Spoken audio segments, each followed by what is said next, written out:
करें शुरू।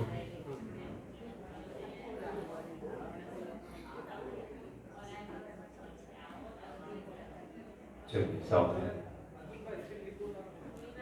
वंदितु सर्वसिद्धे ध्रुवमचल गणो ववन्ददिनपते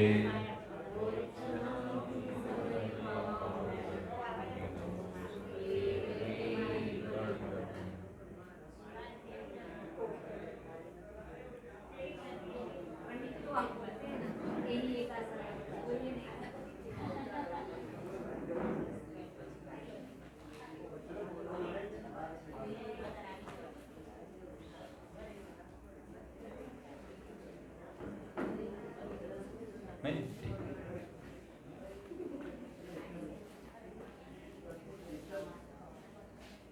आ रहे हैं लोग।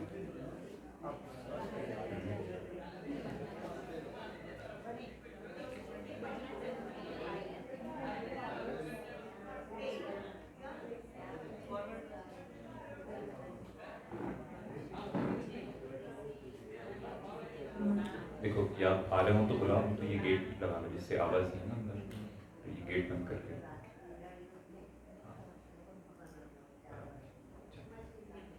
मैं मंगलाचरण पढ़ते पढ़ते इसलिए शांत हो गया अंदर बात है क्योंकि आप लोग बात कर रहे थे। हाँ। मैं मंगलाचरण भूला नहीं था, पहली पंक्ति के बाद में इसलिए रुका क्योंकि आवाज़ आ रही थी। आपके सामने जो विराजमान है वो जिनवाणी विराजमान है। इसका सम्मान सर्वोपरि है। आपकी बातों से जाना, आपकी प्रशंसा से जाना, आपके आभार से जाना, जिनवाणी का सम्मान सर्वोपरि सम्मान है। तो प्रवचन सभाओं के अंदर प्रवचन सभा की गंभीरता हमें मेंटेन, ये इसलिए क्योंकि आपकी शुरुआत है। यदि अभी मेंटेन हुई, बच्चा बचपन से सही आदतें डाल ले तो बड़े होने तक उसकी आदतें सही रहती हैं। बचपन से आदतें बिगड़ जाएं तो उसकी आदतें भी बिगड़ती उसकी चली जाती हैं। तो जिनवाणी विराजमान रहे उस समय यहाँ पर कोई भी बातें ना करें। ठीक है, शुरू करते हैं अपन अपनी चर्चा जो यहाँ प्रारंभ करनी है। समय कितने बजे तक का है अपने पास में? वैसे तो खत्म हो गया है, वैसे तो खत्म ही हो चुका है। इसके बाद भी कब तक का है? 12:30 तक है। 12:30 तक का समय है। चलिए ठीक है, करते हैं शुरू। सब लोग होते तो मुझे कुछ बात उनसे भी करनी थी, लेकिन ठीक है। बुलाइए, जल्दी बुलाइए।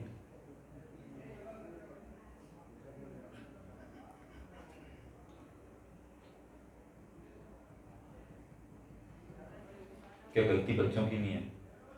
गलती टाइमिंग की है।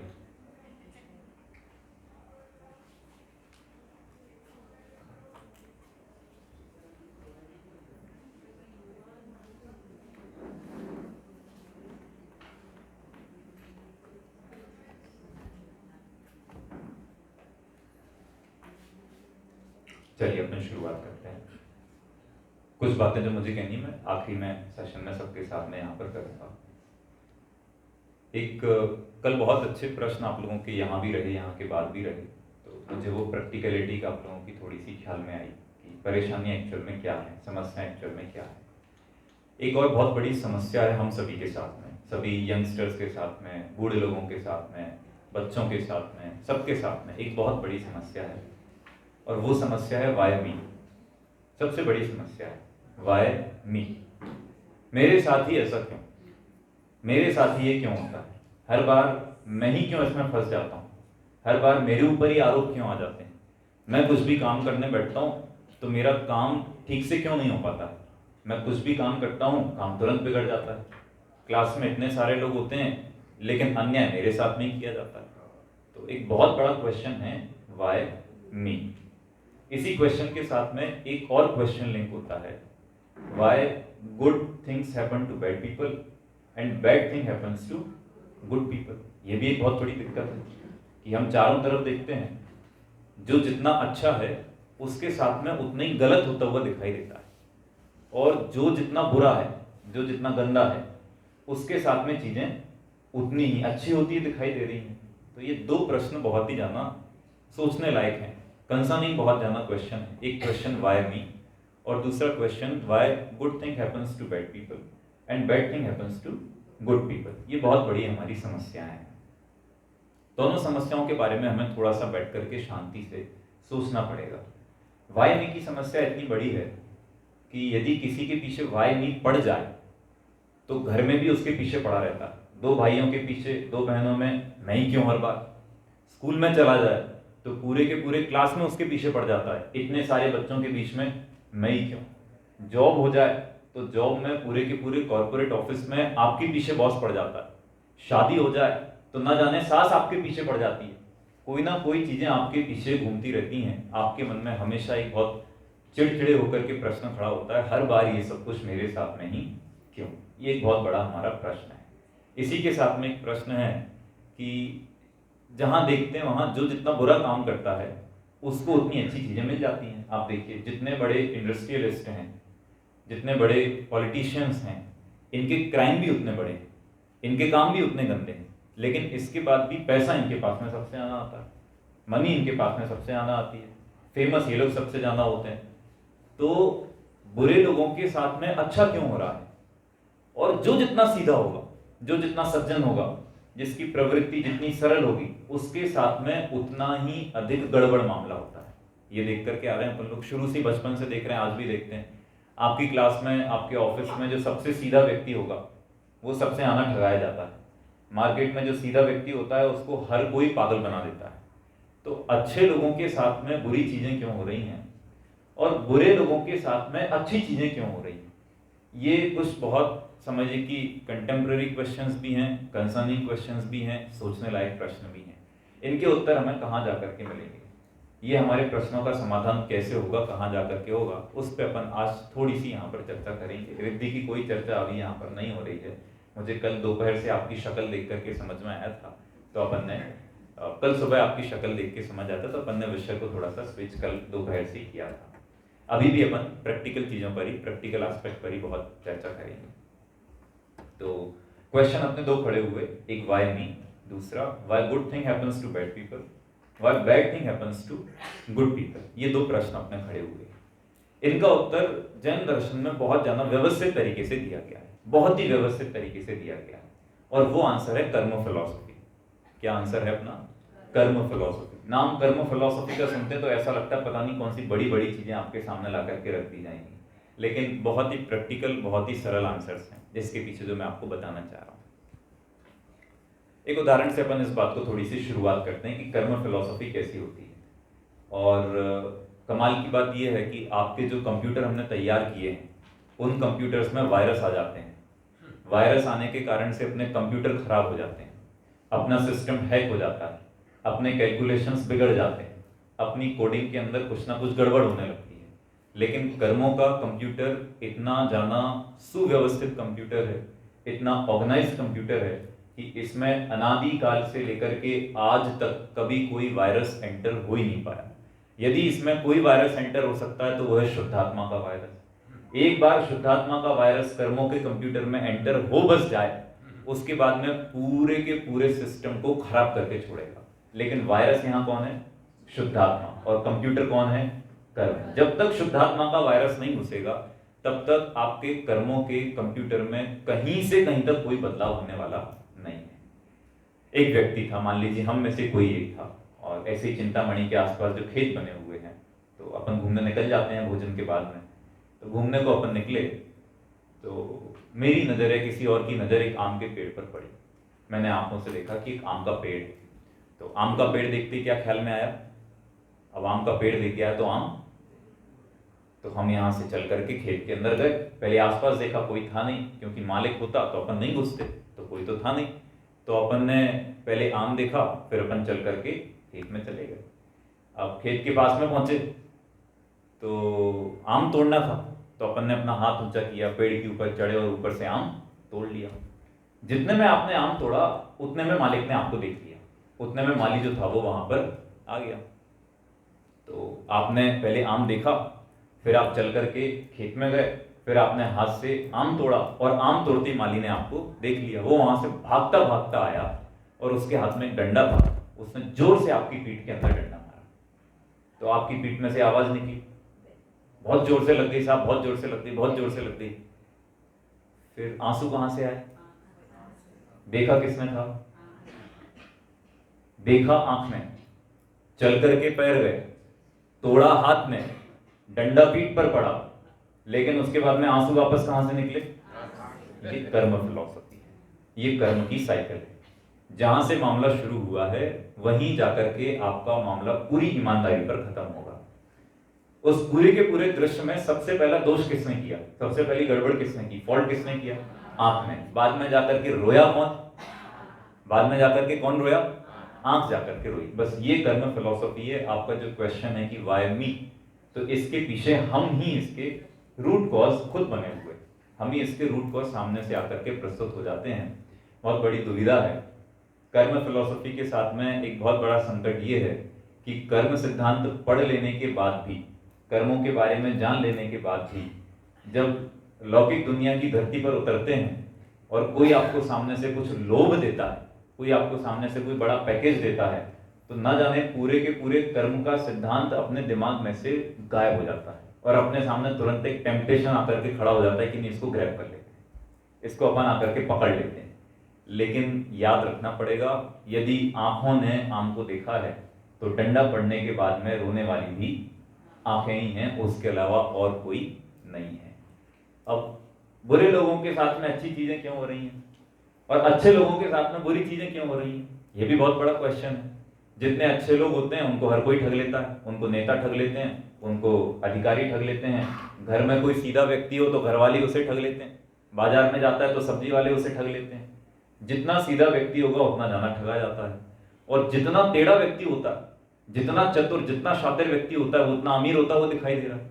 पॉलिटिशियंस उतने आगे बढ़ते हुए दिखाई दे रहे हैं। इंडस्ट्रियलिस्ट कितने क्राइम उनने किए हैं जिनका कोई रिकॉर्ड नहीं है, उसके बाद भी इतने आगे बढ़ते जा रहे हैं। तो अच्छी चीजें बुरे लोगों के साथ में हो रही हैं और बुरी चीजें अच्छे लोगों के साथ में हो रही हैं। तो ऐसा क्यों हो रहा है? ऐसा हो रहा है कि आज उनके साथ में जो कुछ अच्छा हो रहा है वो बुरा करने के कारण अच्छा नहीं हो रहा है। पहले उनने कभी अच्छा किया था तो उसका फल उन्हें आज मिल रहा है, लेकिन आज जो कुछ वे बुरा कर रहे हैं उसके कारण से अमीर नहीं है। ये भ्रम पाल करके मत रखना कि क्राइम करने के कारण से अमीर है, बुरा करने के कारण से अमीर है, ऐसे अमीर नहीं है। जो पिछला पुण्य का उदय था, जो पिछले कर्म बने हुए थे, उसके कारण से आज उनकी पोजीशन बढ़ी है।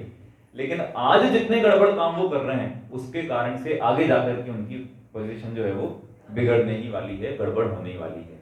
तो हमें आंखों के सामने देख करके भले लगता है कि हम इतने अच्छे हैं, लेकिन मेरे साथ इतना बुरा क्यों हो जाता है, और सामने वाला इतना बुरा है उसके साथ में इतना अच्छा क्यों हो जाता है। तो ये पिछले कर्म की फिलॉसफी के कारण से हो रहा है। आज के कर्म का फल आपको आगे जाकर के मिलेगा। जैसे कि आंख ने आम देखा था तो बीच में बहुत कुछ हुआ, चल करके पैर गए, तोड़ा हाथ ने, डंडा पीठ पर, लेकिन बाद में जाकर के कॉन्सिक्वेंसेस क्या है? रोया कौन? रोई तो आंख ही है। ऐसे ही आज के बुरे कर्म आपको जाकर के बुरा ही फल देने वाले। जो आज अच्छा है वो आज के कर्म का नहीं है, वो आपके पिछले इकट्ठे किए हुए कर्मों का फल है। तो आपको प्रति क्षण अटेंटिव रहना है। आज यदि आप बुरा काम कर रहे हैं तो आप ये सोचेंगे अपने पास तो सब कुछ है, गाड़ी है साहब, बंगला है, ये है, वो है, कोई चीज की कमी नहीं है, अपन तो जो चाहो मन का गलत काम करो, कोई बात नहीं। कर्म का कंप्यूटर बहुत ईमानदार है। शुद्धात्मा का वायरस जब तक उसमें प्रवेश नहीं करेगा तब तक उसकी प्रोग्रामिंग के अंदर कुछ भी गड़बड़ होने वाला नहीं है। आज के बुरे कर्म करने पर आगे जाकर के उसका बुरा फल मिलने ही वाला है, मतलब मिलेगा ही मिलेगा। इसमें कोई भी कहीं से कहीं तक कोई स्कोप नहीं है कि आपको उसका फल नहीं मिलेगा। तो ये जो बहुत बड़े प्रश्न अपने मन में हमेशा रह जाते हैं कि मेरे साथ ही हमेशा गलत क्यों हो रहा है, मेरे साथ ही हमेशा ऐसा क्यों हो जाता है, घर पे मम्मी मुझे ही क्यों डांटती है, घर पे पापा मुझे ही ताने क्यों मारते हैं, बॉस पूरे के पूरे कॉर्पोरेट लेवल पर, पूरे के पूरे ऑफिस में मेरी टांग क्यों खींचता है। उसका आंसर ये कि आपने पहले कुछ गड़बड़ किया था तो उसका फल आज आपको मिल रहा है। ये कैलकुलेशन बताता है कि यदि आप आज कुछ गड़बड़ करेंगे, यदि आप आज कुछ गड़बड़ करेंगे तो आपको अपने फ्यूचर कॉन्सिक्वेंसेस के लिए भी तैयार रहना पड़ेगा। सेम इक्वेशन बोलती है पहले अच्छा किया था तो आज अच्छा हो रहा है। इसका मतलब यदि आज अच्छा करोगे तो आगे जाकर के भी अच्छे ही फल हमें मिलने वाले हैं। तो कर्म को लेकर के ये फिलॉसफी हमें बहुत ही अच्छी तरह से समझनी पड़ेगी। लेकिन कल जो अपन ने चर्चा अपनी जहां से प्रारंभ की कि पुण्य का उदय आता है तो उसका हम दुरुपयोग करने लगते हैं, हम उसका मिसयूज करते हैं। पुण्य के उदय का हम अपना मिसयूज कर रहे हैं जहां कहीं भी, किसी भी स्थान पर। पुण्य के उदय में पंच इंद्रिय संबंधी प्रत्येक चीज में दुरुपयोग करते हैं, लेकिन पुण्य के उदय का दुरुपयोग के अब दूसरा एंगल देखिए, दूसरी तरह से किस तरह हम पुण्य का दुरुपयोग कर रहे हैं। दुनिया की प्रवृत्ति बहुत अटपटी सी है, बहुत अजीब सी प्रवृत्ति है। कोई भी लॉन्ग टर्म सुख को नहीं चाहता, हर कोई शॉर्ट टर्म सुख को चाहता है। शॉर्ट टर्म सुख की ओर हमारा हमेशा ध्यान रहता है। आज मजा आ जाए, कल का नहीं सोचते, सिर्फ आज मजा आ जाए, आज हमें अच्छी चीज मिल जाए, आज हम सुखी हो जाएं। हम लॉन्ग टर्म सुख के बारे में नहीं सोच रहे हैं, हम सोच रहे हैं बिल्कुल टेम्पररी सुख के बारे में सोचते हैं। तो उसके कारण क्या है, दुनिया में इतनी सारी दुकान खुल गई हैं कि हम तुरंत ठगाए जाते हैं, तुरंत उनके सामने ठगाए जाते हैं।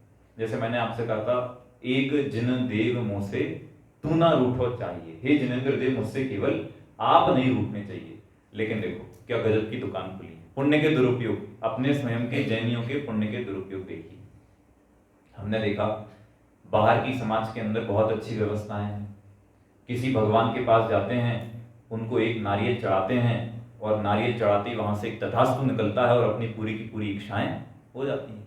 कहीं किसी एक पत्थर पर जाकर के कुछ रंग लगाते हैं, रंग लगा करके 10 रुपए का कुछ दान देते हैं और वहां से एक पंडित जी तथास्तु बोलते हैं और अपनी व्यवस्थाएं बन जाती हैं। कहीं शनिवार को किसी के पास जाते हैं, मंगलवार को किसी के पास जाते हैं। तो क्या था कि अभी तो जैन दर्शन के बाहर दुकानें थी, अब कुछ जैन लोग थे जिनका दिमाग व्यापारियों जैसा था, कॉर्पोरेट जैसा था, बोले अपन भी यहां से कमाई करेंगे। तो वो जो चीजें पहले दुकानें बाहर खुली हुई थी, अब दुकानें अपने आ गई। अब क्या खतरनाक दुकानें आई हैं, अब जिनके बच्चे नहीं हो रहे हो वो महावीर जी चले जाओ। राजस्थान में महावीर जी है ना, जिनके बच्चे ना हो रहे हो वो महावीर जी चले जाओ। महावीर जी के, महावीर भगवान के दर्शन करने पर पुत्र की प्राप्ति हो जाती है। एक भगवान को एक डिपार्टमेंट मिल गया, 24 तीर्थंकर में एक डिपार्टमेंट बढ़ गया। भगवान महावीर क्या कर देंगे, पुत्र की प्राप्ति देंगे। जिनके घर में बहुत लड़ाइयां हो रही हैं, बहुत अशांति हो रही है, बहुत गड़बड़ हो रही है, बहुत धूम धड़ाका हो रहा है, साहब शांतिनाथ, शांतिनाथ भगवान के पास में जाओगे आपकी पूरी की पूरी व्यवस्था बन जाएगी। अब शांतिनाथ भगवान की भी 2 ब्रांचेस हैं, एक शांति धारा और एक शांति विधान। शांतिनाथ भगवान की भी 2 ब्रांचेस हो गई, एक शांति धारा की ब्रांच है और एक शांति विधान की ब्रांच है। घर घर में मैंने ये देखा है, अगर थोड़ी बहुत समस्या चल रही हो और घर का कोई व्यक्ति बोले चलो विधान कर लेते हैं, तो बाकी सदस्य तुरंत सलाह देते हैं शांति विधान कर लेते हैं। क्यों? क्योंकि शांति विधान करने से क्या हो जाएगी, शांति हो जाएगी। अब दूसरे तीर्थंकर को डिपार्टमेंट मिल गया, महावीर को क्या मिला, पुत्र रत्न की प्राप्ति। शांतिनाथ क्या करेंगे, शांति देंगे। अब एक चीज की बहुत गड़बड़ हो रही थी साहब, कछुआ था बाहर। कछुआ, कछुआ देखा आप लोगों ने? कछुआ टेबलों पे रखा हुआ, किसी के ऊपर कहीं रखा हुआ, कोई की अंगूठी में पहना हुआ। अब ये कछुए की व्यवस्था अपन कैसे बनाए? कछुआ तो बहुत बहुत बहुत बहुत दिक्कत खड़ी कर रहा था जैन दर्शन के अंदर। कछुए की व्यवस्था, मुझे तो ऐसा लगता है एक दिन सब मर जाएंगे, बचेंगे केवल कछुए की अंगूठी वाले, कोई नहीं बचेगा, केवल कछुए की अंगूठी वाले लोग दुनिया के अंदर बचे रहेंगे, बाकी सब लोग मर जाएंगे। तो साहब अपन ने एक तरीका निकाला, मुनि सुव्रतनाथ भगवान को पकड़ा। बोले साहब जिन जिन के ग्रह गड़बड़ चल रहे हैं ना, ज्योतिषी बता देते हैं साहब आपका शनि भारी चल रहा है, आपके आगे पीछे राहु घूम रहे हैं। तो हमने कौन से भगवान को पकड़ लिया, मुनि सुव्रतनाथ। हाँ साहब, ग्रह की शांति कौन कर देंगे, मुनि सुव्रतनाथ भगवान कर देंगे। अभी समस्याएं पूरी नहीं निपटी, लोगों को फोड़े फुंसी होने लगे, शरीर पर दिक्कतें खड़ी होने लगी, चिकन बॉक्स होने लगे। अब किसके पास में जाए साहब? बोले शीतलनाथ भगवान के पास में चलते हैं, क्योंकि शीतलनाथ भगवान क्या करेंगे, शीतलता प्रदान करेंगे, शरीर को ठंडक प्रदान करेंगे। तो 4 तीर्थंकर का तो डिपार्टमेंट हो गया, अब शीतलनाथ भगवान को भी एक डिपार्टमेंट दे दिया कि जिनको फोड़े फुंसी हो गए हो वे शीतलनाथ भगवान के पास में चले जाओ। और अगर जाकर के शांत नहीं होते हो तो उनकी प्रतिमा पर जो गंधोतक निकला है उस गंधोतक को लेकर के लगा लो, तो अपनी व्यवस्था बन जाएगी। लोगों का मन यहाँ भी नहीं भरा, बहुत सारे तीर्थंकर अभी तो ऐसे फ्री बैठे हुए हैं। तो एक तीर्थंकर के ऊपर सबसे बड़ी जिम्मेदारी दे दी, सबसे बड़ी जिम्मेदारी कौन से, पार्श्वनाथ, संकट मोचन पार्श्वनाथ भगवान। कोई परेशानी हो जाए किसी के पास, कोई परेशानी, और उनके अलग अलग नाम रख दिए, संकट मोचन पार्श्वनाथ, चिंतामणि पार्श्वनाथ, अंतरिक्ष पार्श्वनाथ, न जाने कितने पार्श्वनाथ के नाम अलग अलग तरह से रख दिए। हाँ अब ये देखो खतरनाक सा नाम दिखाई दे रहा है, मैं तो पहली बार सुना है। पार्श्वनाथ, हाँ, विघ्नहर्ता पार्श्वनाथ, कितनी ब्रांचेस खुली हुई हैं। एक पार्श्वनाथ भगवान को हमने बहुत बड़ा डिपार्टमेंट दिया कि साहब आपके पास में सबसे ज्यादा पावर है, जो समस्या का समाधान होगा किससे होगा, आपके पास ही होगा। अब कितनी कितनी कितनी खतरनाक चीज है ये। कभी सोचना, शांति से बैठ करके कभी सोचना, हमने बच्चे किससे मांगे? भगवान महावीर ने शादी की थी। जिसने खुद ने शादी नहीं करी उसे तीर्थंकर के पास जाकर के हम क्या मांगते हैं? बच्चे मांग रहे हैं। शांतिनाथ भगवान जो थे वे चक्रवर्ती थे, तीर्थंकर थे, कामदेव थे, दुनिया के सबसे सुंदर व्यक्ति, दुनिया के सबसे अमीर व्यक्ति, दुनिया के सबसे बड़े व्यक्ति, सबसे बड़ा चक्रवर्ती का पद, और उसके बाद में आगे जाकर के जो तीर्थंकर बन जाने वाले हैं, ऐसे शांतिनाथ भगवान को भी न जाने क्या हुआ। उनकी तो 96,000 शादियां हुई थी ना, एक दो शादी नहीं हुई थी, 96,000 रानियों से शादी की। लेकिन उनको, मैं ये नहीं कह रहा हूं कि आपको एक के बीच में सुख मिलता है कि दुख मिलता है, लेकिन 96,000 रानियों के होते हुए भी शांतिनाथ भगवान ने घर को छोड़ दिया और जंगल में जाकर के रहने लगे। जिनको खुद अपने घर में शांति नहीं मिली, हम उनसे जाकर के बोलते हैं कि हमारे घर में क्या हो जाए। जो अपना घर छोड़ करके चले गए शांति पाने के लिए, ऐसे शांतिनाथ से हम मांगते हैं कि हमारे घर में शांति हो जाए। अब तीसरे कौन आए थे? शीतलनाथ भगवान को, वो नहीं, सबको ले लेंगे, कोई नहीं। शीतलनाथ भगवान की बात करते हैं साहब। अब मैं ये पूछता हूं, शीतलनाथ भगवान के अंदर ऐसे कौन से विशेष गुण हैं जो कुंथुनाथ में नहीं है, या जो पद्मप्रभ में नहीं है, या जो मल्लीनाथ में नहीं है, या जो मतलब जितने तीर्थंकर अपने बाकी रह गए जिनको हम डिपार्टमेंट नहीं सुपुर्द कर पाए, उन तीर्थंकर के अंदर ऐसी कौन सी कमी है कि वे ये काम तो नहीं कर सकते और बाकी के तीर्थंकर ये सारे के सारे काम कर सकते हैं? आप एक बार शांति से बैठ करके सोचना। पार्श्वनाथ भगवान साहब संकट मोचनहारी, पार्श्वनाथ भगवान का ही ऐसा उदाहरण है जिनके ऊपर दीक्षा काल में सबसे अधिक उपसर्ग का वर्णन आता है। दीक्षा के समय पर जब ध्यान लगा करके बैठे तो पार्श्वनाथ ही वे भगवान हैं जिनके ऊपर उपसर्ग का सबसे बड़ा वर्णन हमें देखने मिलता है। तो पार्श्वनाथ भगवान जो मुनि अवस्था में, जो आगे जाकर के तीर्थंकर होने वाले हैं, त्रिलोक पूज्य होने वाले हैं, स्वयं का उपसर्ग संबंधी संकट नहीं हर पाए, उन पार्श्वनाथ भगवान से हम क्या बोलते हैं कि हमारा वे संकट हरते हैं। ये कितनी बड़ी समस्या है। इसकी समस्या यहां तक लिमिटेड नहीं है, समस्या तो हमारे और आपके साथ में यहां तक है। मुंबई में एक त्योहार बहुत जोरों शोरों से मनाया जाता है, मैं नाम नहीं ले रहा हूं, लेकिन आप सब लोग समझ गए होंगे। एक देवता का त्योहार बहुत जोरों शोरों से, मतलब पूरा बंबई मानो ऐसा खिल उठता है कि न जाने क्या हो गया हो। 50 से 70% जैन समाज के व्यक्ति उसमें इन्वॉल्व होते हैं, 50 से 70% तक के जैन समाज के व्यक्ति उसके अंदर इन्वॉल्व होते हैं। ये हम हमारे पुण्य का दुरुपयोग कर रहे हैं। ये हम क्या कर रहे हैं? अपने पुण्य का दुरुपयोग। आपको वीतरागी देव शास्त्र गुरु मिले थे, सबसे पहला दुरुपयोग तो ये किया कि इनको छोड़ करके उनको पूजा। उसके समस्या बहुत बड़ी है। आप घूमने जाते होंगे अपने दोस्तों के साथ में घूमने जाते होंगे तो लोग बोलते होंगे चलो ये वाले मंदिर चलो, चलो वो वाले मंदिर चलो, चलो यहाँ आकर के दर्शन करो। तो दोस्तों के साथ में आप जाते होंगे तो दर्शन भी करते होंगे, उनके सामने झुकते भी होंगे, उनका प्रसाद भी ग्रहण करते होंगे। ये अपने पुण्य का दुरुपयोग करना है, ये अपने जैनत्व को नष्ट करना है। उसके बाद भी लोगों का मन नहीं भरा तो जैन दर्शन में दुकान खोल ली। हमने जैन दर्शन की पहचान बनाई इस बात से थी कि ये वीतरागी जैन दर्शन है। हमने वीतरागियों के ऊपर भी राग की कुछ सील ठोक करके रखी। भगवान महावीर वीतरागी हैं कि रागी हैं? तो बच्चे रागी ले सकते हैं कि वीतरागी ले सकते हैं? शांतिनाथ भगवान वीतरागी हैं कि रागी हैं? वीतरागी। तो शांति जो है वो शांतिनाथ भगवान से मिलेगी कि आपको चिकन पॉक्स की दवाई खाने से मिलेगी? सोच करके देखो। जो पार्श्वनाथ स्वयं का संकट गृहस्थ अवस्था में नहीं हर पाए क्योंकि कर्म वैसे थे, तो वे पार्श्वनाथ भगवान आपका संकट कैसे हर देंगे? ये हमें सोचना पड़ेगा। यदि आप वीतरागी देव शास्त्र गुरु को इस भावना से मंदिर जाकर के पूछते हैं कि मेरी व्यवस्था बन जाएगी, मेरा ऑफिस के अंदर प्रमोशन हो जाएगा, मेरी परीक्षा के अंदर अच्छे नंबर आ जाएंगे, बॉस मेरी बात मान जाएगा, तो हमने वीतरागी देवों को भी कुदेव की श्रेणी के अंदर ला करके रख दिया है। सोचो, ये है अपने पुण्य को छीन करने का तरीका। पुण्य को छीन करने का तरीका है। युवाओं के साथ में बहुत बड़ी समस्या है। किसी भी टूर पर जाते हैं, कहीं भी घूमने जाते हैं, दोस्त बोलते हैं कि चलो ये मंदिर के दर्शन करके आते हैं, वहां के मंदिर के दर्शन करके आते हैं। तो ऐसे में मंदिर के दर्शन करें कि नहीं करें, क्या किया जाए, घूमने जाए कि नहीं जाए, प्रसाद ग्रहण किया जाए कि नहीं किया जाए, आप सोचो। आपको यदि वीतरागी देवशास्त्र गुरु को नहीं पूजना हो, यदि आपको मोक्ष का मार्ग नहीं ग्रहण करना हो, तो वहां जाकर के पूजन करें, वहां जाकर के उनकी स्तुति करें, वहां जाकर के उनको नमस्कार करें। और यदि आपको लगता है कि वीतरागी देव शास्त्र गुरु के अलावा इस विश्व में और कोई ऐसे देव है ही नहीं जो मोक्ष का मार्ग बता सकते हैं, तो कुछ भी हो जाए लेकिन उनके सामने हमें नतमस्तक नहीं होना। ये आप यदि प्रॉमिस करके जाएं तो आपकी जैन दर्शन में ये सबसे पहला स्टेप होगा 100% श्रद्धांकर। व्यवहारिक सम्यक दर्शन की परिभाषा है देव, शास्त्र और गुरु का श्रद्धान।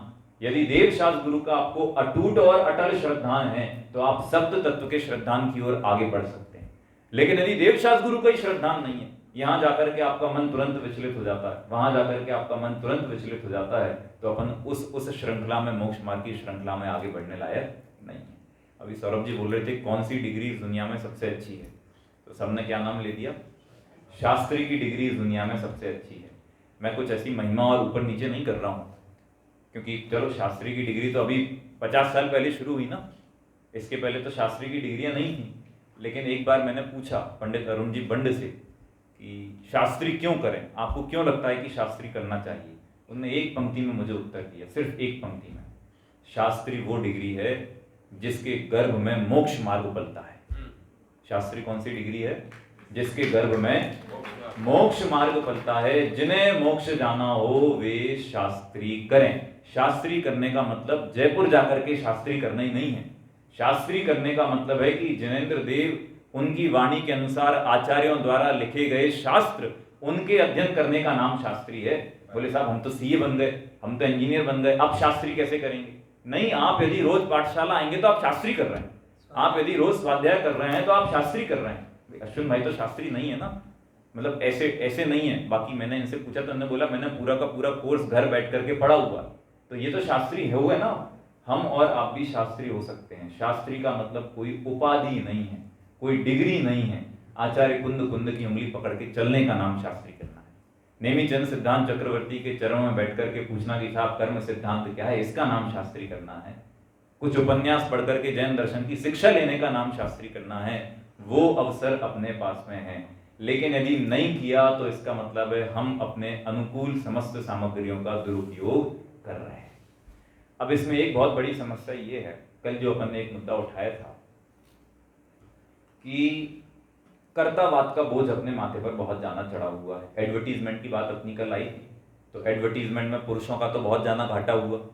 पुरुषों का घाटा कैसे हुआ, मालिक को मालिक बोल बोल करके हमने नौकर बना दिया। साहब घर का मालिक कौन है, यही घर के मालिक हैं। घर का मालिक कौन है, यही घर के मालिक हैं। तो हमने इनको घर का मालिक बना बोल बोल करके क्या किया, साहब नौकरी ये करते हैं, व्यापार ये करते हैं, सब्जी ये लाते हैं, समस्याएं ये सुलझाते हैं, कोई का एक्सीडेंट हो तो ये काम करते हैं, लेकिन इनका नाम क्या है, और एक्चुअल में मालिक कौन है। बुंदेलखंड में एक बहुत अच्छी कहावत है, जो सुख चाहो देह को बुद्धू बन के रियो। जो सुख चाहो देह को बुद्धू बनकर रहें। यदि आप चाहते हैं कि आप सुखी रहें तो जाना होशियार ना बने, बुद्धू बन करके रहें। आपने एक्सपीरियंस किया होगा, आप में स्किल्स बहुत हैं, लेकिन आप कंपनी में अपनी सारी स्किल्स बताते नहीं होंगे, क्योंकि जिसने बताया हाँ मुझे ये भी आता है, तो मैनेजर क्या करेगा, एक्स्ट्रा पेमेंट कुछ नहीं है। जो सुख चाहो देह को बुद्धू बनकर, तो महिलाओं ने वो चीज बहुत पहले से समझ ली। साहब मालिक कौन है, मालिक तो ये है, इनका नाम, घर के मालिक यही है, इनसे पूछे बिना कुछ नहीं होगा, जो कुछ करेंगे यही करेंगे, यही देवता हैं, मेरा पति तो मेरा सब कुछ, जो कुछ हो वो सब कुछ आपको। और उसके बाद में इनको काम क्या पकड़ा दिए, सारे के सारे नौकरों के काम पकड़ा दिए। सब्जी कौन लेकर के आएगा, सब्जी लेकर के नहीं आए। पैसा कौन कमाएगा, पैसा लेकर के नहीं आए। बच्चों की व्यवस्था कौन करेगा, लेकर के नहीं आए। तो मालिक को मालिक बोल बोल करके हमने नौकर बना दिया। बात यहां खत्म नहीं हुई, कर्ता पने का बोझ इतना बड़ा है। माता पिता बोलते हैं तुम्हें क्या लगता है ऐसे ही तुम बड़े नहीं हो गए, 25 साल मेहनत से पाल पोस करके मैंने तुम्हें बड़ा किया है। कितने साल, 25 साल पाल पोस करके मैंने तुम्हें, अच्छा ये बताओ 25 साल में आपने उसको कितने साल का किया, कितने साल का कर दिया 25 साल में? तो फिर आपने क्या मेहनत की? जो बच्चे फुटपाथ पर हैं, जिनके माता पिता नहीं है, वे 25 साल में कितने साल के हुए? और आप 25 साल में कितने साल के हुए? तो भाई आपकी बात तो हम तब मानते कि आप 25 साल में 27 का कर देते, या 25 साल में 20 से ही रहने देते। आपने 25 साल में 25 साल का ही किया, तो फिर आपने किया क्या? आपने तो कुछ भी नहीं किया। लेकिन बोझ कितना जाना माथे पर लेकर के बैठे हैं, यदि हम नहीं होंगे तो घर नहीं चलेगा, यदि मैं नहीं होऊंगा तो काम नहीं होंगे, यदि ये नहीं होगा तो ये नहीं होगा, यदि मैं चला, कई पिता धमकी देते हैं घर पर फ्रस्ट्रेट होकर के, मैं घर से चला जाऊंगा ना एक दिन, तब पता चलेगा तुम्हें क्या होता है घर चलाना। ऐसे कई पिता जा चुके, उसके बाद भी सबके घर बहुत अच्छी तरह से सुव्यवस्थित रूप से चल रहे हैं कि नहीं चल रहे हैं? आपको सोच करके देखें, सबके घर चलते हैं कि नहीं चलते हैं? ये जो कर्ता पने का बोझ अपने माथे पर पड़ा हुआ है, इसके कारण से हम बहुत ज्यादा दुखी हुए हैं, बहुत ज्यादा दुखी।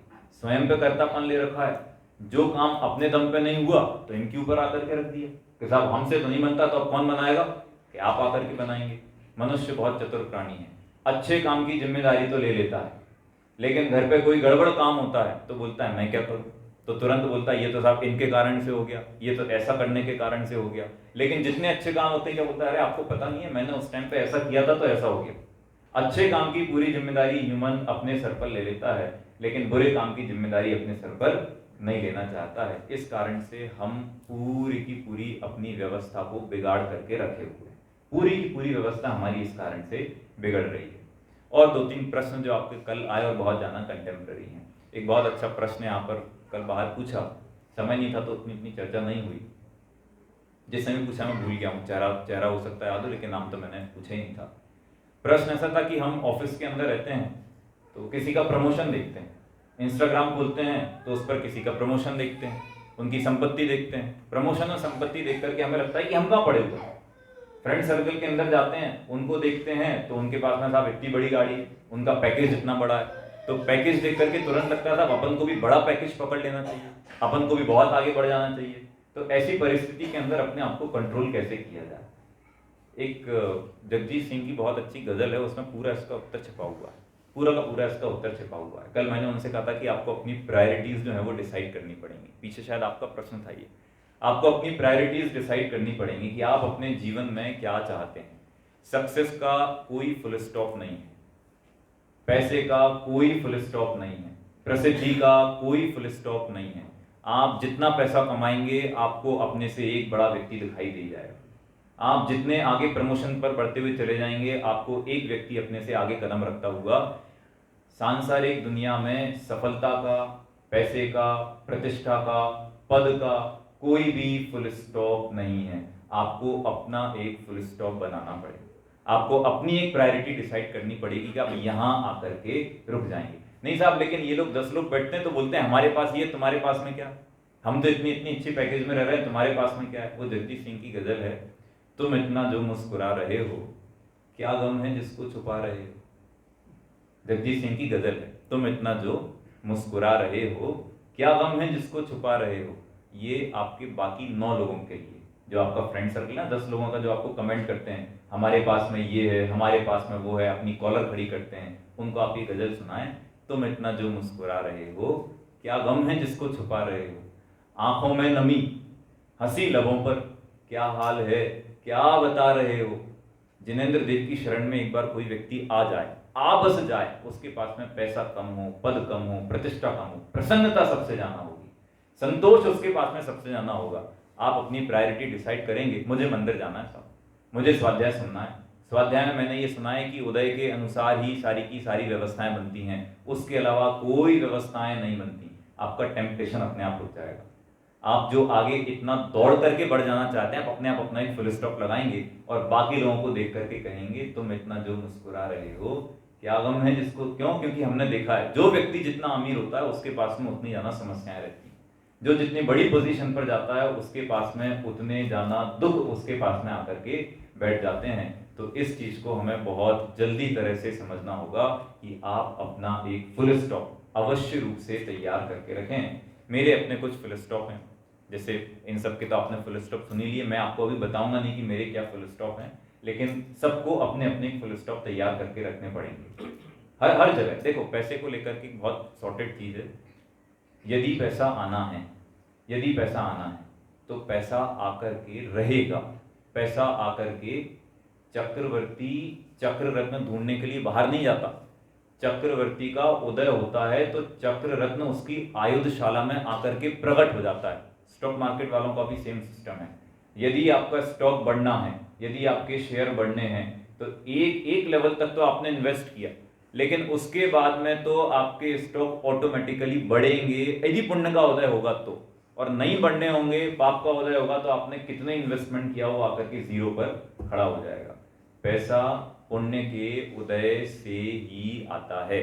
आपको लगता होगा मैंने मेहनत की तो हो गया, नहीं।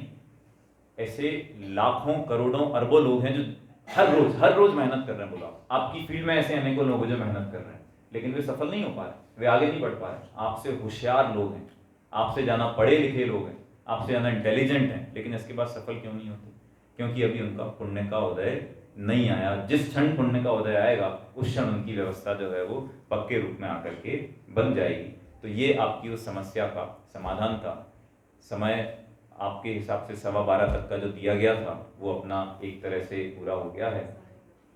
12:30 तक का बढ़ा लिया गया है कि 12:15 तक का ही समय है? हाँ, 12:30 तक का समय है। ठीक है, अपन थोड़ी सी और चर्चा यहाँ पर अभी करेंगे।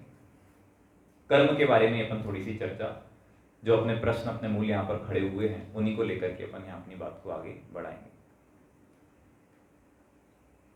साहब, जिस परिस्थिति में हैं, कल भी ये बात वहां पर खड़ी की गई, जिस परिस्थिति में हम खड़े हुए हैं उस परिस्थिति को देख करके लगता है कि इसके अगले लेवल पर सुख है। जहां खड़े हुए हैं वहां देख करके लगता है इसके ऊपर सुख है। वहां पहुंच जाते हैं तो उस लेवल को देख करके लगता है सुख यहाँ नहीं है, सुख तो इससे और ऊपर के प्रमोशन में है। आज इतनी बड़ी कंपनी है, इसको देख करके लगता नहीं इससे बड़ी कंपनी हो जाएगी तो ज्यादा सुखी हो जाएगा। जिसके साथ में रहते हैं उसके बाद में लगता नहीं इसके साथ में रहेंगे तो ज्यादा सुखी हो जाएंगे। ये हमें दिखाई देता ही दिखाई देता, सबके साथ में ये ऐसे ही कौआ था एक कौआ बैठा हुआ था पेड़ पर, तो बड़ा दुखी निराश सा बैठा हुआ था। वो पहला वाला कबूतर था, ये कौआ है, ये बड़ा दुखी और निराश बैठा हुआ था। तो एक ऋषि वहां से निकल रहे थे, अपने रिद्धिधारी ऋषि नहीं, सामान्य जगत वाले जो ऋषि हैं वे वहां से निकल रहे थे। उनने कौए को देखा तो बोले क्या परेशानी है, क्यों बैठे हुए हो? बोले साहब क्या बताऊं, मैं तो अपने रंग से बहुत परेशान हूं। मैं अपने, काला भी कोई रंग होता है, जो देखो मुझे काला कलूटा बोलता है। काले वाले रंग वालों को सब क्या बोलते हैं? ए कालू, ए कलुआ, ए काली, कैसे तरह से बुलाते हैं। काला कोई रंग है, कितना अशुभ रंग माना जाता है। ऋषि ने उसकी बात को समझा, बोले बात तो इसकी सही है। अच्छा तो बोले बता तुझे कैसा कर रहे हैं, तुझे किसके रंग जैसा बना दिया जाए? बोले आप ना मुझे तोते जैसा कर दो। तोते की हर कोई वैल्यू करता है, कितना शुभ रंग है, हरे कलर का रंग है। बोले ठीक है तुझे तोता बना दूंगा, लेकिन एक शर्त है, एक बार अपन तोता से मिल करके आते हैं, वो कहेगा कि मेरा सब कुछ अच्छा चल रहा है तो हम तुझे बना देंगे। सब जंगल ही था तो जंगल के अंदर आगे बढ़ते हुए चले गए। जंगल का एक चक्कर लगाया, 2 चक्कर लगाए, तीसरे चक्कर में उन्हें एक पेड़ पर तोता बैठा हुआ दिखाई दे दिया। तो अरे तोता भाई, ये कौवा आया है और बोल रहा है कि काला भी कोई रंग होता है, रंग तो आपके जैसा है। तो तोता ने पूछा पहले बताओ आपने 3 चक्कर क्यों काटे? तो बोले तुम्हें ढूंढ रहे थे। तो बोले मैं तो पहले ही चक्कर में बैठा हुआ था, मैं तो आप तीनों को यहाँ पर पहले चक्कर से देख रहा था। क्यों? क्योंकि तोते का रंग भी कैसा होता है? हरा, और पेड़ पत्ती का रंग भी कैसा होता है? हरा। तो बोले कैसे गधे हो, 3 चक्कर क्यों काटे? मैं तो पहले ही चक्कर से बैठा हुआ था। तो बोले तेरा रंग अच्छा है। बोले अभी तक उत्तर नहीं मिला आपको, मेरा रंग कैसा है? आपने मेरे रंग को ढूंढने के लिए 3 चक्कर काट लिए हैं। हरा भी कोई रंग होता है, पेड़ पत्तियों के अंदर बैठ जाता हूं, कोई देख भी नहीं पाता है। और मेरे दुख का तो आपको क्या बताऊं, शिकारी आता है और तोते को पकड़ लेता है, तोते को पकड़ करके पिंजरे के अंदर बंद कर देता है। घर जाकर के लोग मुझसे जबरदस्ती मिट्ठू मिट्ठू बुलवाते हैं। मेरा तो बहुत बड़ा दुख है साहब, क्या बताऊं, हरा रंग तो होना ही नहीं चाहिए। कौवे ने क्या बोला था? काला रंग तो, और तोते ने क्या बोला? हरा रंग तो होना ही नहीं चाहिए। तो तू कैसा बनना चाहता है, किसके जैसा बनना चाहता है? साहब आपने मुझे मोर जैसा बना दो। मोर के अंदर कितने सारे रंग हैं, मोर का जीवन कितना अच्छा जीवन है, ये तो भारत का राष्ट्रीय पक्षी बना हुआ है मोर। हाँ तो बोले बना देंगे दोनों को, लेकिन शर्त क्या है, एक बार मोर से मिल करके आते हैं। मोर के पास में गए, मोर भाई तुम्हें क्या लगता है तुम्हारा रंग कैसा है? अच्छा है। अरे साहब क्या बताऊं, ऐसे रंग से तो बेरंग होना अच्छा है। जिसको पूरी दुनिया कहती है कि मेरा रंग अच्छा है, लेकिन इस पूरे के पूरे जंगल में सबसे ज्यादा अत्याचार मेरे साथ में होते हैं। शिकारी आते हैं तो तोते को पकड़ करके लेके जाते हैं, लेकिन शिकारी आता है तो मेरे तो पंख खींच करके, मुझे मेरे अंग में से मेरे पंख खींच करके लेकर के चले जाते हैं। ऐसी पीड़ा होती कि जिसका वर्णन मैं तो चाहता हूं कि मेरा ये मोर का जो रंग है वो खत्म हो जाए तो बहुत अच्छा है। तो बोले तुम किसके जैसे बनना चाहते हो? मैं तो बगुले जैसा बनना चाहता हूं साहब। सफेद रंग से अच्छा रंग क्या हो सकता है? सफेद सबसे शांति प्रिय रंग, सबसे अच्छा रंग। बोले हाँ तुम्हें सफेद बना देंगे, लेकिन शर्त क्या है? एक बार बगुले से जाकर के मिलते हैं। बगुला था पानी के अंदर, उसके पास है, हाँ भाई बगुले भाई, अपने रंग से प्रसन्न हो कि नहीं हो? अपने रंग से संतुष्ट हो कि नहीं हो? बगुले ने इतना गंदा मुंह करके बोला, ये सफेद रंग तो विधवाओं का रंग होता है, ये कोई अच्छा रंग है? सफेद रंग तो निराशा का रंग होता है, ये कोई अच्छा रंग है? कोई मर जाता है तो लोग सफेद कपड़े पहन करके उसके उसमें जाते हैं, विधवाएं हो जाती हैं तो सफेद वस्त्र पहनती हैं, इसमें कोई उत्साह ही नहीं है, उत्साह से रहे सफेद रंग है। तो बोले तुझे किसके जैसा बनना है? तो तीनों ने मिलकर के बोला हमें तो कौवा बना दो। बोले कौवे की जिंदगी सबसे अच्छी है। क्यों? कि कौवा काला है तो कोई शिकारी एक तो इसको पकड़ता नहीं है, तोता बोलता है कोई शिकारी इसको पिंजरे के अंदर रखता नहीं है, मोर बोलता है कोई इसके पंख खींचता नहीं है, ये इतना स्वतंत्र है कि जहां चाहे वहां जाकर के रह सकता है, जैसा चाहे वैसा जाकर के रह सकता है। ये तोता, बगुला, मोर, कौवे, ये हम आप सब हैं। हम पहले सबसे पहले कौवे हैं। कौवे होते हैं तो क्या लगता है कि तोता अच्छा है, तोते हो जाते हैं तो क्या लगता है? मोर अच्छा है, मोर होते हैं तो क्या अच्छा लगता है? बगुला अच्छा है, बगुला बनने के बाद में लगता नहीं जिंदगी तो वही अच्छी थी। कौन सी वाली? कौवे वाली जिंदगी अच्छी थी। इसीलिए आप जहां पर हैं, जिस पोजीशन में हैं, उस पोजीशन में आप पूरी तरह से सुखी और संतुष्ट हो सकते हैं। तोता अपनी पोजीशन में संतुष्ट हो सकता है, कौवा अपनी पोजीशन में संतुष्ट हो सकता है। इसका मतलब शास्त्री अपनी पोजीशन में संतुष्ट हो सकते हैं, व्यापारी अपनी पोजीशन में संतुष्ट हो सकते हैं, सीए अपनी पोजीशन में संतुष्ट हो सकते हैं, इंजीनियर्स अपनी पोजीशन में संतुष्ट हो सकते हैं, हाउसवाइफ अपनी पोजीशन में संतुष्ट हो सकते हैं। लेकिन अपनी पोजीशन में, अपनी पोजीशन का मतलब अपने स्वयं के शुद्धात्मा की पोजीशन में आकर के ही हम संतुष्ट हो सकते हैं। ये बात हमें बहुत ही गहरी तरह से समझनी होगी। एक और प्रश्न खड़ा हुआ था, कभी ये अच्छा दिखता है, कभी वो अच्छा दिखता है। कल प्रश्न पूछा था काले रंग को लेकर के, सौरभ जी ने प्रश्न पूछा काला रंग कैसा है, तो सबने क्या कहा? काला रंग तो बहुत बुरा है, बहुत बेकार है। अब मैं प्रश्न को थोड़ा सा स्विच करता हूँ, थोड़ा ट्विस्ट करता हूँ।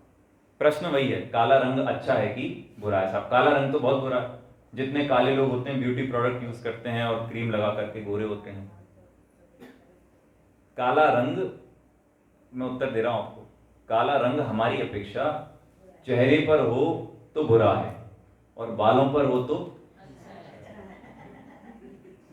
काला रंग चेहरे पर हो तो और बालों पर हो तो काला रंग अच्छा है कि बुरा है?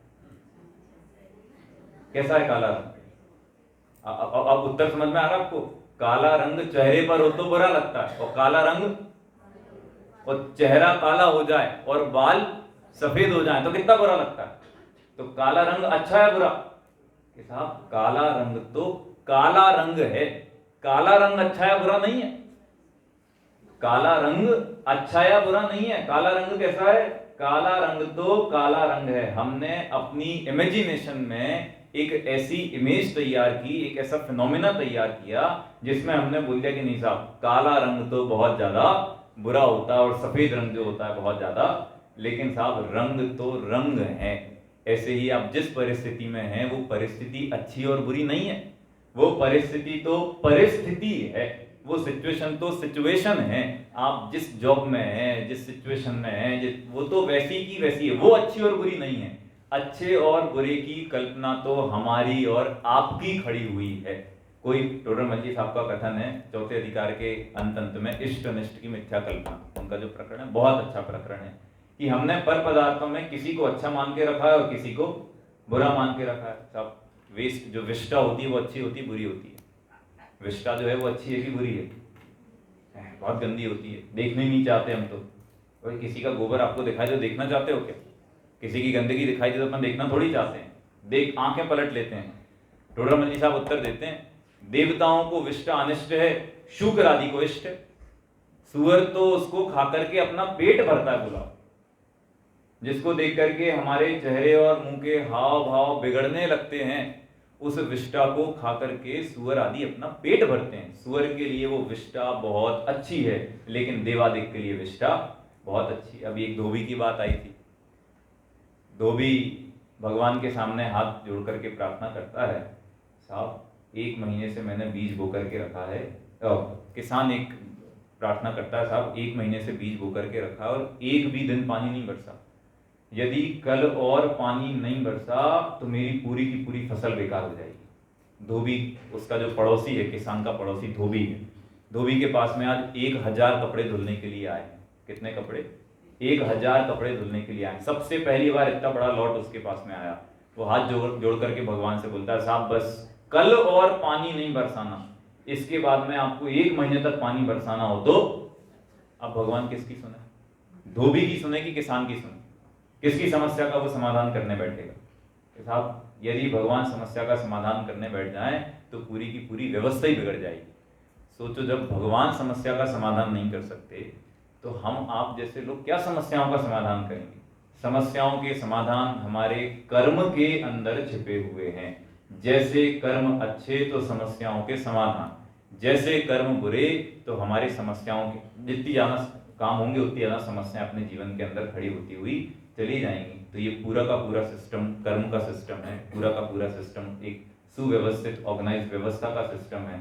तो जो हमारे चित्त में जितने भी प्रश्न खड़े हो रहे हैं उन सबके जिम्मेदार हम खुद बन करके बैठे हैं। यदि आप चाहते हैं कि आपकी रुचि इस मार्ग पर लग जाए तो आपको अच्छे कार्यों के अंदर प्रवृत्ति करनी पड़ेगी। यदि आप चाहते हैं कि आपके जीवन के अंदर प्रॉस्पेरिटी आए, वेल्थ आए, शांति आए, तो आपको अच्छे कार्यों के अंदर अपने समय को इन्वेस्ट करना पड़ेगा, तो जाकर के अपने सारे के सारे काम यहाँ पर बनेंगे। आज 15 अगस्त का दिन है।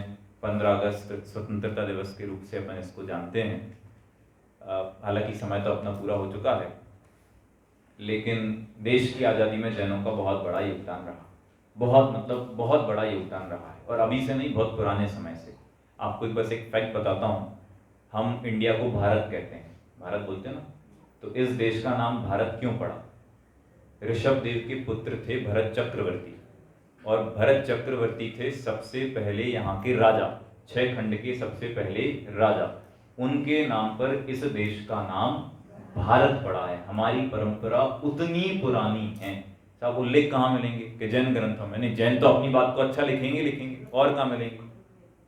ऋग्वेद में आपको इसका उल्लेख मिलेगा। हिंदुओं के 18 महापुराण माने गए हैं, नरसिंह पुराण, वायु पुराण, अग्नि पुराण, जितने भी पुराण हैं, मार्कंडेय पुराण, सारे के सारे पुराणों के अंदर 20-25 श्लोक, हर पुराण इस बात को स्पष्ट उल्लेख करते हैं कि इस देश का नाम भारत ऋषभ देव के पुत्र भरत के नाम पर पड़ा था। हमारी परंपरा उतनी पुरानी है, हमारी स्वतंत्रता उतनी पुरानी है।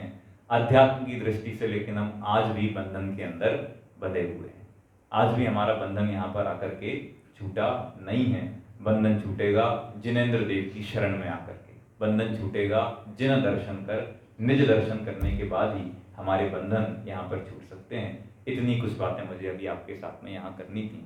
अब दूसरी कुछ बातें जो मुझे नोटिस में आई कि आपको आगे जाकर के क्या कैरी ऑन करना चाहिए, वो कुछ मेरे सजेशन समझ लीजिए। ऐसी कुछ चीज़ें हैं। सबसे पहले हमें शिविर के टाइम को मैनेज करके चलना पड़ेगा। शिविर के समय को आपको मैनेज करना होगा। क्यों मैनेज करना होगा?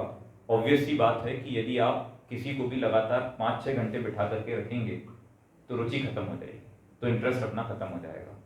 आपको शिविर को बहुत ऑर्गेनाइज करना होगा। क्योंकि आपके शिविर में प्रौढ़ लोग नहीं हैं। हमारे शिविर में सारे के सारे यंग माइंड्स हैं। उस जर्नी के यंग माइंड हैं जो 1 मिनट की रील देख करके आगे बढ़ने की कोशिश करते हैं। हम उस पोजीशन में आकर के खड़े हो गए। तो आपको अपने टाइम को बहुत ऑर्गेनाइज करना होगा। समय बहुत सीमित रखें, समय बहुत व्यवस्थित रखें, समय को एक्सटेंड ना करें। अब जैसे दूसरा सेशन रहा, आपका उत्साह क्या खत्म होगा? बैठे बैठे मेरा उत्साह जो है वो डाउन होता हुआ चला गया। क्योंकि एक प्रवचन हो गया, उसके पहले आपने विधान कर लिया, उसके पहले आपने पूजन कर ली, उसके बाद में आकर के इतना ब्रेक हो गया। ऑब्वियस है भाई, यंग लोग तो उठ करके जाएंगे ना, बच्चे लोग तो उठ करके जाएंगे, बड़े लोग हो तो बैठे रहे। लेकिन बच्चों को आप कैसे बांध करके रखो, तो आपको अपने पूरे के पूरे सेशन को बांध करके रखना पड़ेगा। यहाँ से वहाँ कोई चीज़ टसमस नहीं होगी। अभी जो हुआ वो हुआ, हमारी अश्विन भाई की तो बात भी हुई, लेकिन आयोजकों को इस बात का ध्यान रखना होगा, जो कि आपने अतुल भाई से कहा भी, लेकिन बाकी सबको भी, जिनवाणी के सामने किसी और का आभार व्यक्त नहीं किया जा सकता। नहीं किया जा सकता मतलब नहीं किया जा सकता, ये बिल्कुल विधि का विधान समझना।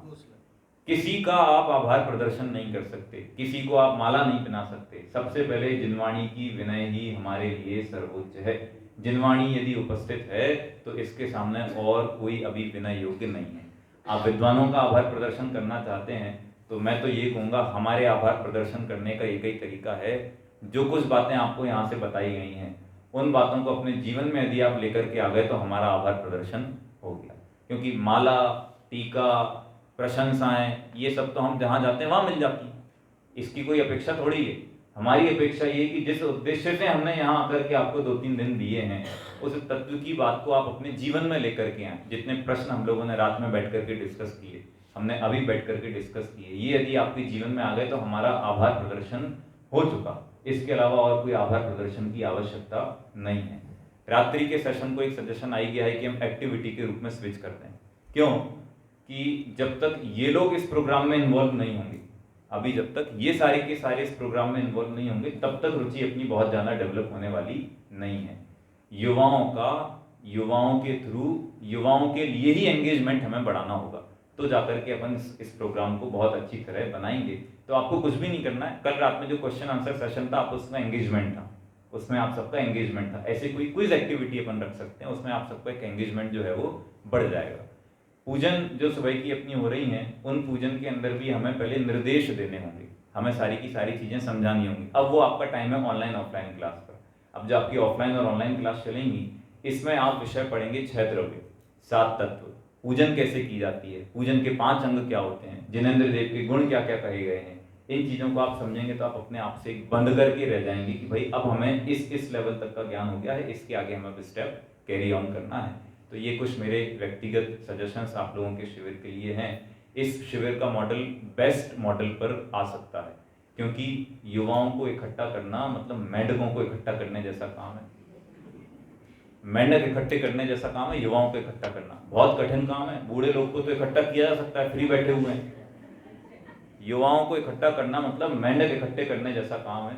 तो आपने मेंढक इकट्ठे कर लिए हैं, बस मेंढकों को उनके काम की चीज़ देते रहना है आपको। तो उनके काम की चीज़ मिलते रही तो आपके मेंढक जो है बार बार वहीं आकर के उसी कुएं के अंदर आकर के बार बार उचकेंगे। अपन को वो एक रोचकता थोड़ी सी शिविर के अंदर लेकर के आनी है। युवा लोगों के लिए एक जो आपके मन में बहुत समस्याएं रहती हैं, जो कल न जाने कितनी समस्याएं लेकर के सब लोग इसके बाद में खड़े हो गए। एक फोरम में आपको बता रहा हूँ, जिनस्वर, JINSWARA, जिनस्वर फोरम है। जिनस्वर फोरम पर आप अपनी शंकाएं लिखेंगे तो आपको उसका समाधान मिल जाएगा। उस जिनस्वर फोरम पर 20-25 यंग युवा विद्वान जुड़े हुए हैं। आप अपनी शंका टाइप करके लिखिए, किस अनियोग की उसमें लिंक करके बस लिख दीजिए, आपको आपकी समस्या का समाधान, कैसी भी समस्या हो, कैसी भी समस्या, चरणानियोग, कर्णानियोग, प्रथमानियोग, द्रव्यानियोग, जैन दर्शन से संबंधित जो समस्या हो, आप टाइप करके लिखिए। युवाओं के लिए आपका समस्या का समाधान। जिनस्वर एक वैसे फोरम है जैसा कोरा फोरम है ना, एक कोरा जो फोरम बना हुआ है, सेम स्ट्रक्चर पर जैनिज्म का एक फोरम तैयार किया गया है, जिस पर यंगस्टर जो है अपने क्वेश्चन पुट करते हैं और वहाँ पर विद्वान आपके प्रश्नों का आंसर दे देते हैं। किसी भी चीज़ के, सूरज के, चांद के, जो कुछ प्रश्न आप लोग रात में लेकर के खड़े हो गए थे, लाइफ के, मैनेजमेंट के, हर एक प्रश्न के उत्तर आपको वहाँ पर मिल जाएंगे। और बाकी केवल ज्ञान टीवी का तो आपको पता ही है, जिसमें बहुत सारी चीज़ें, भक्ति हैं, रचनाएँ हैं, पाठ हैं, उन सब की आपको युवाओं के लिए बहुत सारी चीज़ें मिलेंगी। युवाओं के एंगेजमेंट के लिए तमाम चीज़ें अभी जैन दर्शन में करने के लिए हैं। तमाम मतलब बहुत सारी चीज़ें, जैसे आप लोगों में से जो डिजिटल टेक्नोलॉजी के अंदर बहुत अच्छे हैं, सॉफ्टवेयर के काम में बहुत अच्छे हैं, आप लोग जैनिज्म को डिजिटलाइज कर सकते हैं। कैसे कर सकते हैं? यदि मुझे समय सार की कोई गाथा ढूंढनी है तो मुझे हर बार समय सार की PDF खोलनी पड़ती है, लेकिन आप लोग चाहें तो समय सार के पूरे डेटा को ऑनलाइन अवेलेबल करा सकते हैं। और मैं डालूँ समय सार गाथा नंबर 61, तो आपको समय सार की गाथा तुरंत सामने से आकर के मिल जाएगी। आप ढूंढना चाहते हैं जैन दर्शन की कहानियाँ, लेकिन आपको हर बार PDF डाउनलोड करनी होती है, तो आप लोग एक ऐसा एप्लीकेशन तैयार करें जिसमें जैन दर्शन की कहानियाँ, जिसको जितनी कहानी पढ़नी है, एक क्लिक किया और जैन दर्शन की सारी कहानियाँ आकर के आपके सामने आ गई। आप जैन दर्शन के करणान्य के ग्रंथ को डिजिटलाइज कर सकते हैं। आप लघु जैन सिद्धांत प्रवेशिका, जैसा कि आपको पता है नहीं पता, लेकिन एक लघु जैन सिद्धांत प्रवेशिका का एप्लीकेशन है। आपको यदि डेफिनेशन ढूंढनी है जैन किसे कहते हैं, आप उसमें सर्च कीजिए, बस आप सर्च करेंगे आपको उसकी डेफिनेशन आपके हाथों पर उंगलियों पर आकर के मिल जाएगी। कुछ बहुत काम डिजिटलाइजेशन में हो रहे हैं, कुछ डिक्शनरी जैन दर्शन की डिजिटलाइज हो गई हैं, लेकिन इसके बाद भी बहुत कुछ डेटा अभी डिजिटलाइज होना बाकी है। तो जिन लोगों का दिमाग इसमें बहुत अच्छा है, जो इसमें बहुत अच्छा होल्ड करते हैं, वो लोग चाहें तो इस तरह से जुड़ सकते हैं। आपके थ्रू जैन दर्शन की बहुत बड़े लेवल पर प्रभावना होने के चांसेस हैं। ये आप सबके लिए बहुत ओपन चांसेस अभी बने हुए हैं। यंगस्टर ही ये काम कर सकते हैं, उनके अलावा और किसी के हाथ में भी इस काम को नहीं सौंपा जा सकता है। जैन दर्शन के क्षेत्र में काम करने के लिए चीज़ें बहुत हैं अब, लेकिन उसका अपने पास में समय नहीं रह गया है। इतना काम है कि विदेशों से वो लोग पकड़ रहे हैं लोगों को कि कोई जैन दर्शन के अंदर काम करने के लिए आ बस जाए। आपको एजुकेशन की अपने सिस्टम को थोड़ा ठीक तरह से समझना पड़ेगा। आज जैन दर्शन में काम करने के लिए पर्याप्त स्कोप है। पर्याप्त मतलब मोर देन इनफ स्कोप। ये एकेडमिक का जैन दर्शन का गोल्डन टाइम चालू है। विदेश में 24 यूनिवर्सिटीज़ में 24 यूनिवर्सिटीज़ में जैनिज्म के कोर्स सेंटर हो गए। पीएचडी, पोस्ट डॉक्टरेट, प्रोफेसरशिप, ये सारी की सारी चीज़ें वहाँ पर आ गई हैं। लेकिन दिक्कत ये हो गई कि कोई जैन पढ़ने वाले नहीं बचे। सारे के सारे जैन लोग, कोई यहाँ भागता है, कोई वहाँ भागता है, कोई ये करता है, कोई वो करता है। तो उन्हें मजबूरी के कारण से नॉन जैन और नॉन इंडियन लोगों को उस पोजीशन पर बिठाना पड़ रहा है। और वे लोग जैन ग्रंथों पर काम कर रहे हैं, तो वे तो जैन ग्रंथ पर जो पढ़ा उसका ही अर्थ अकेले बता दिया। उन्होंने अपेक्षाओं को ठीक तरह से नहीं समझा। तो जो रिसर्च वहाँ से होकर के आ रही हैं, वे रिसर्च दुनिया तो मानती कि किसी वेस्टर्न विद्वान ने अच्छी बात बोल दी, लेकिन जैन दर्शन के लिए एक बहुत बड़ी हानि वो हमारे सामने आ सकती है। तो जैन दर्शन के क्षेत्र में काम करने के लिए अभी बहुत स्कोप इस समय पर, इस समझिए कि ये 2018-19 के बाद से लेकर के बहुत कुछ बढ़ गया है। तो आप लोग वहाँ पर भी अपना एक फ्यूचर देख सकते हैं। वो सारे के सारे मौके हैं। कभी समय रहा तो मैं डिटेल में समझाऊंगा। 1 घंटे का सेशन मैंने चेतन धाम में तो संभवतः इस क्षेत्र को लेकर के उस समय लिए ही था कि आगे क्या क्या स्कोप है, लेकिन अभी वो अपना समय यहाँ पर नहीं है। ये कुछ महत्वपूर्ण बातें थी जो मुझे आपके साथ में करनी थी। शेष तो अब खत्म हो गया है। शिविर बहुत अच्छा था, आप लोग बहुत बढ़िया थे, बहुत सबकी अच्छी रुचि लगी, एक्सपीरियंस उनके मुझे बहुत अच्छा लगा। और ये जो काम किए जा रहे हैं ये उंगली पर गिने जाने लायक काम है बस। यंग शिविर मुझे लगता है 3-4 के अलावा और नहीं लगते होंगे पूरे देश में। 3-4 ही यंग शिविर अपने यहाँ लगते होंगे। और अब आपके तो 5 शिविर तक का आमंत्रण आपके पास में आ गया है। तो बहुत कुछ लाभ आपको इस मार्ग के माध्यम से होने वाला है। ऐसी कुछ बातें हैं। अभी अपन यहाँ पर विराम करते हैं। ओम नमः शिवाय। सूचनाएं हैं।